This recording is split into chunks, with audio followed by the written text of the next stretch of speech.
സർക്കാർ ആരെയും ജയിലിൽ നിന്ന് തുറന്നുവിടില്ലെന്ന് CPI സംസ്ഥാന സെക്രട്ടറി കാനം രാജേന്ദ്രൻ.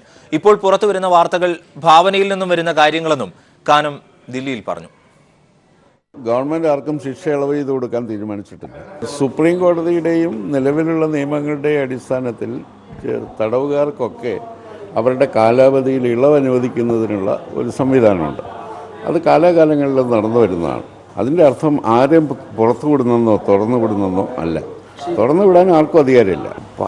ഇളവ് അനുവദിക്കാനുള്ള മാനദണ്ഡങ്ങൾ നിശ്ചയിക്കുന്നതിനുള്ള സംവിധാനത്തിൽ കുറേ പ്രതികളുടെ കേസിൽ ജയിലിൽ കഴിയുന്ന ആളുകളുടെ പേരുകൾ പോയിട്ടുണ്ടാവും. അതിൻ്റെ അർത്ഥം ഇവരാരും ജയിൽ മോചിതരാകുന്നെന്നോ തുറന്നു വിടുന്നെന്നോ അല്ല.